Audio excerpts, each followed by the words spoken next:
السلام علیکم ورحمۃ اللہ وبرکاتہ۔ پہننے والے زیورات کی زکوٰۃ۔ پہننے کے زیورات پر بھی زکوٰۃ فرض ہوگی۔ حوالہ اسکرین پر ملاحظہ فرمائے۔ بیوی کے زیور کی زکوٰۃ۔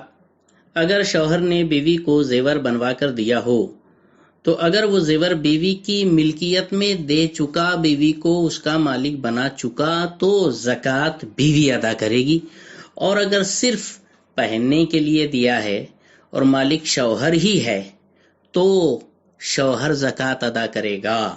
عام طور پر شادیوں میں جو دلہن کو اس کے ماں باپ زیور بنا کر دیتے ہیں وہ دلہن کی ملکیت ہوتی ہے، اور دولہے والے جو بیوی کو زیور چڑھاتے ہیں وہ مہر کے علاوہ اگر ہے تو وہ شوہر کی ملکیت ہوتے ہیں، بیوی کی نہیں۔ ان زیورات کی زکوٰۃ شوہر کو دینا پڑے گی، بیوی کو نہیں دینا پڑے گی۔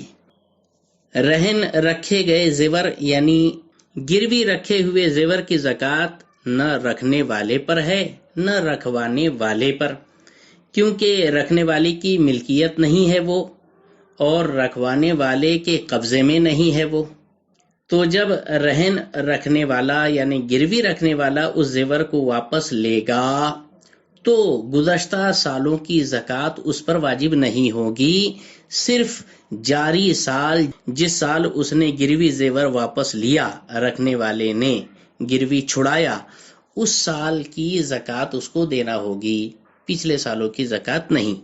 اگر شوہر نے بیوی کا زیور گروی رکھوایا تو کیا مسئلہ ہے؟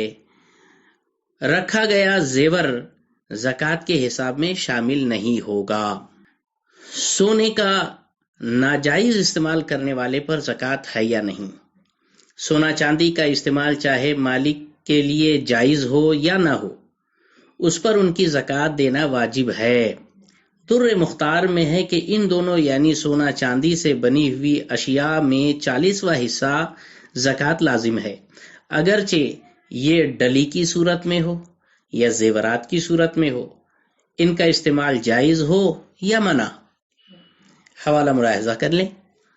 ہیروں اور موتیوں پر زکوٰۃ واجب نہیں، اگرچہ ہزاروں کروڑوں کے ہو۔ ہاں، اگر تجارت کی نیت سے لیے ہے تو زکوٰۃ واجب ہوگی۔ مال تجارت کسے کہتے ہیں؟ یہ بڑا اہم مسئلہ ہے، توجہ سے سماعت کریں۔ مال تجارت اس مال کو کہتے ہیں جسے صرف اور صرف بیچنے کی نیت سے خریدا گیا ہو، اور اگر خریدنے یا میراث میں ملنے کے بعد تجارت کی نیت کی تو اب وہ مال تجارت نہیں کہلائے گا۔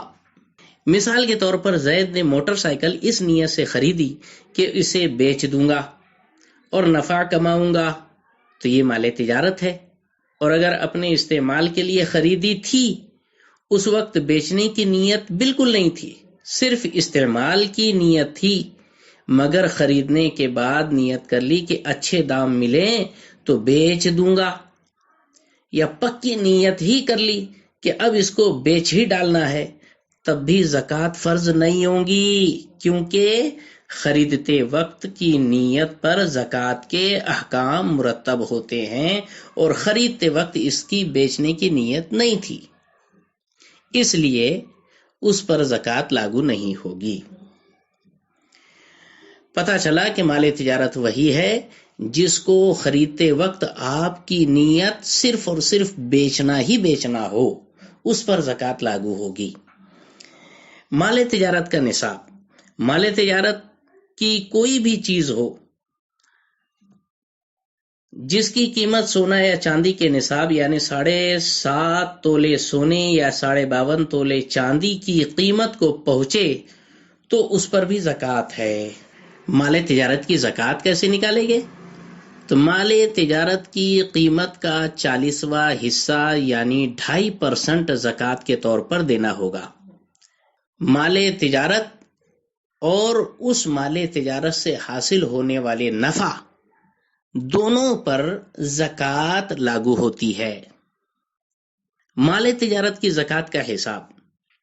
مال تجارت کی زکوٰۃ دینے کے لیے اس کی قیمت لگوائی جائے، پھر اس کا 40واں حصہ زکوٰۃ دے دی جائے۔ مال تجارت کی قیمت جو لگائی جائے گی تو وہ خریدی کی قیمت ہوگی یا سال تمام ہونے کی ہوں گی یا جس وقت زکوٰۃ دے رہے ہیں اس وقت کی قیمت ہوگی؟ کون سی قیمت کا لحاظ کیا جائے گا؟ تو مال تجارت میں سال گزرنے پر جو قیمت ہوگی اس کا اعتبار ہے، خریدتے وقت کی قیمت کا اعتبار نہیں ہوگا، زکوٰۃ دیتے وقت کی قیمت کا اعتبار نہیں ہوگا، بلکہ سال مکمل ہونے کے وقت کی قیمت کا اعتبار ہوگا۔ ہول سیل کا کاروبار کرنے والے کے لیے زکوٰۃ ادا کرنے کا طریقہ۔ ہول سیل کا کاروبار کرنے والا شخص جس دن جس وقت مالک نصاب ہوا تھا، دیگر شرائط پائے جانے اور سال گزرنے پر جب وہ وقت آئے تو جتنا مال موجود ہے حساب لگا کر اس کی فوراً زکوٰۃ ادا کرے، اور جو ادھار میں گیا ہوا ہے، دیا ہوا ہے، اس کا حساب اپنے پاس محفوظ کر لے، اور جب اس میں سے مقدار نصاب کا 5واں حصہ وصول ہو تو اس وصول شدہ حصے کی زکوٰۃ کی ادائیگی کرے۔ اسی حساب سے جتنا مال ملتا جائے اتنے حصے کی زکوٰۃ ادا کرتا جائے۔ لیکن آسانی اسی میں ہے کہ ادھار میں دیے ہوئے پورے مال کی زکوٰۃ ابھی سے ادا کر دے تاکہ بار بار حساب کرنے سے نجات مل جائے۔ فتاوی رضویہ جلد نمبر 10 صفحہ نمبر 133۔ ادھار میں لیا ہوا مال، کریڈٹ پر اٹھایا ہوا مال، ادھار میں لیے ہوئے مال کو اصل مال سے الگ کرنے کے بعد جو بچے اس کی زکوٰۃ ادا کرنی ہوگی۔ اب ہول سیل یعنی تھوک کا ریٹ کا اعتبار ہوگا یا ریٹیل کے ریٹ کا اعتبار ہوگا؟ تو ہول سیل کا کاروبار کرنے والے ہول سیل کا ریٹ کا اعتبار کریں گے، اور ریٹیل کا کاروبار کرنے والے ریٹیل کے ریٹ کے اعتبار سے قیمت نکالیں گے۔ کیا ہر سال زکوٰۃ دینا ہوگی؟ یہ بڑا اہم سوال ہے۔ لوگ پوچھتے ہیں کہ ایک چیز میں بار بار زکوٰۃ دے دے کر تو وہ تو گھٹتی چلی جائے گی، ایک بار دے دیا تو دوسری بار دینے کی کیا ضرورت؟ تو غور سے سنیں، کیا ہر سال زکوٰۃ دینی ہوگی؟ مال تجارت جب تک خود یا دیگر اموال سے مل کر نصاب کو پہنچتا رہے گا، زکوٰۃ واجب ہونے کی دیگر شرطیں پائی جاتی رہے گی تو اس پر ہر سال زکوٰۃ واجب ہوتی رہے گی۔ صرف ایک سال زکوٰۃ ادا کر دینا کافی نہیں ہے۔ اب یہ سوال بھی بڑا اہم ہے کہ خریدنے کے بعد اگر نیت بدل گئی تو؟ اگر کسی نے کوئی چیز مثال کے طور پر کار وغیرہ تجارت کی نیت سے خریدی، اس پر زکوٰۃ لاگو ہے، مگر جب دیکھا یہ کار استعمال کے لیے بہت بہتر ہے تو بیچنے کا ارادہ چھوڑ دیا۔ کچھ دنوں بعد اسے رقم کی ضرورت پیش آ گئی، اس نے کار بیچنے کی نیت کر لی، مگر سال بھر تک نہ بک سکی، تو اس کار پر زکوٰۃ بنے گی یا نہیں؟ کیونکہ اگر مال تجارت کے بارے میں ایک مرتبہ تجارت کی نیت تبدیل ہو گئی یا اس کو بیچنے کا ارادہ ترک کر دیا، پھر اس پر تجارت کی نیت کی تو وہ چیز دوبارہ مال تجارت نہیں بن سکتی، اس پر زکوٰۃ لازم نہیں آئے گی۔ دکان کی زکوٰۃ، کاروبار کے لیے دکان خریدی تو شامل نصاب نہیں ہوگی، یعنی کاروبار کے لیے دکان خریدی تو دکان پر زکوٰۃ لازم نہیں آتی۔ فتاوی شامی میں ہے کہ دکانوں اور جاگیروں میں زکوٰۃ نہیں۔ اسی طرح دکان کا فرنیچر، اے سی، استعمال کا فریج، کولر، ترازو، وزن کاٹا وغیرہ پر بھی زکوٰۃ نہیں ہے، اس لیے کہ یہ مال تجارت نہیں ہے بلکہ آلہ تجارت ہے۔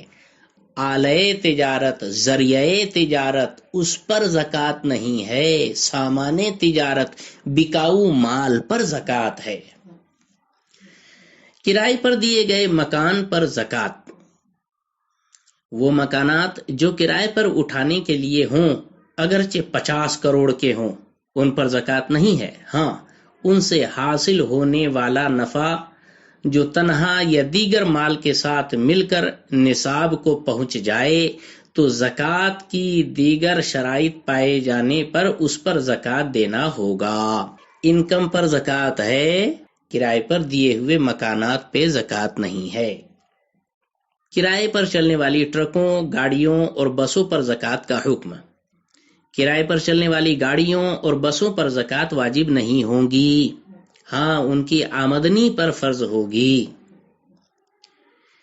ایسے ہی بھینس یا گائے کے طبیلے اور اس کے ساز و سامان پر بھی زکوٰۃ نہیں، اس کی آمدنی جو سال پورا ہونے کے وقت موجود رہے اور وہ رقم اور دیگر اموال مل کر نصاب مکمل ہوتا ہو تو اس پر زکوٰۃ واجب ہے، ورنہ نہیں۔ گھریلو سامان پر زکوٰۃ کا حکم۔ جس کے پاس TV, computer, fridge, washing machine, oven, AC وغیرہ ہوں تو اس پر زکوٰۃ واجب نہیں ہوگی، اس لیے کہ یہ سب گھریلو سامان ہے، خواہ انہیں استعمال کرتا ہو یا نہیں، کیونکہ یہ مال نامی نہیں ہے۔ مال نامی کے معنی ہے بڑھنے والا مال، خواہ حقیقتاً بڑھے یا حکماً۔ اس کی 3 صورتیں ہیں۔ نمبر 1، یہ بڑھنا تجارت سے ہوگا۔ نمبر 2، افزائش نسل کے لیے جانوروں کو جنگل میں چھوڑ دینے سے ہوگا۔ نمبر 3، وہ مال خلقی یعنی پیدائشی طور پر نامی ہوگا، جیسے سونا چاندی وغیرہ۔ تو اب ظاہر بات ہے کہ یہ گھریلو سامان تینوں صورتوں میں سے کسی صورت میں بھی مال نامی نہیں بنتے، لہذا ان پر زکوٰۃ واجب نہیں ہوگی۔ سجاوٹ کی چیزوں پر زکوٰۃ کا حکم۔ مکان کے سجاوٹ کی چیزیں مثال کے طور پر تانبے، چینی کے برتن، جھومر وغیرہ پر زکوٰۃ نہیں، اگرچہ لاکھوں روپیے کے ہوں۔ مقروض شوہر کی زوجہ پر زکوٰۃ۔ بیوی اور شوہر کا معاملہ دنیاوی اعتبار سے کتنا ہی ایک کیوں نہ ہو، مگر زکوٰۃ کے معاملے میں جدا جدا ہیں، لہذا شوہر پر چاہے کتنا ہی قرض ہو، شرائط وجوب زکوٰۃ پوری ہونے پر بیوی پر زکوٰۃ واجب ہو جائے گی۔ قرض کا حکم۔ ہماری جو رقم کسی کے ذمے ہو اسے دین کہتے ہیں۔ اس کی 3 قسمیں ہیں اور ہر ایک کا حکم الگ الگ ہے۔ پہلی صورت ہے دین کی دین قوی۔ دین قوی اسے کہتے ہیں جو ہم نے کسی کو قرض دیا ہو، یا تجارت کا مال ادھار بیچا ہو، یا کوئی زمین یا مکان تجارت کی غرض سے خرید کر کرائے پر دیا اور وہ کرایہ کسی کے ذمے باقی ہو۔ اس کا حکم کیا ہے کہ اس کی زکوٰۃ ہر سال فرض ہوتی رہے گی، لیکن ادا کرنا اس وقت واجب ہوگا جب مقدار نصاب کا کم از کم 5واں حصہ وصول ہو جائے تو اس 5ویں حصے کی زکوٰۃ دینا ہوگی۔ مثال کے طور پر 50,000 روپیے کا نصاب ہو تو جب اس کا 5واں حصہ 10,000 روپیے وصول ہو جائے تو اس کا 40واں حصہ یعنی 250 روپیے بطور زکوٰۃ دینا واجب ہوگا۔ البتہ آسانی اس میں ہے کہ ہر سال اس کی بھی زکوٰۃ پوری ادا کرتا جائے، یعنی جو قرضہ آپ نے دوسروں کو دے رکھا ہے اس کی بھی زکوٰۃ آپ کو پوری نکالنا پڑے گی۔ قرضے کی دوسری صورت ہوتی ہے دین متوسط۔ دین متوسط اسے کہتے ہیں جو غیر تجارتی مال کا عوض یا بدل ہو، جیسے گھر کی کرسی یا چارپائی، یہ کوئی بکاؤ سامان تو ہے نہیں، اس کو بیچ ڈالا، اس کی قیمت لینے والے پر ادھار ہو، تو یہ دین متوسط ہے۔ اس کا حکم یہ ہے کہ اس میں بھی زکوٰۃ فرض ہوگی، مگر ادائیگی اس وقت واجب ہوگی جب بقدر نصاب پوری رقم ہاتھ آ جائے۔ قرض کی تیسری صورت ہوتی ہے دین ضعیف۔ آپ کسی کو قرض دیتے ہیں، اس کی تیسری صورت دین ضعیف وہ ہے جو غیر مال کا بدل ہو، جیسے مہر، مکان یا دکان کا کرایہ، کہ یہ نفع کا بدلہ ہے، مال کا نہیں۔ تو اس کا حکم یہ ہے کہ اس میں گزشتہ سالوں کی زکوٰۃ فرض نہیں ہوگی۔ جب قبضے میں آ جائے اور شرائط زکوٰۃ پائی جائے تو سال گزرنے پر زکوٰۃ فرض ہوگی، صرف 1 سال کی، پچھلے سالوں کی زکوٰۃ واجب نہیں ہوگی۔ قرض کی واپسی کی امید نہ ہو تو کیا کیا جائے؟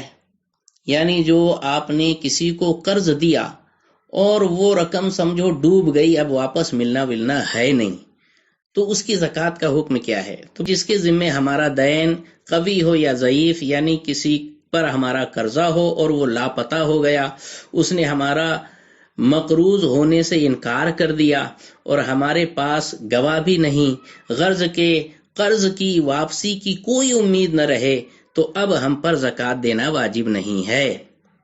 پھر اگر خوش قسمتی سے اس نے قرض لوٹا دیا تو ایسی صورت میں گزشتہ سالوں کی زکوٰۃ فرض نہیں ہوگی، صرف جاری سال کی زکوٰۃ لازم ہوگی۔ السلام علیکم ورحمۃ اللہ وبرکاتہ۔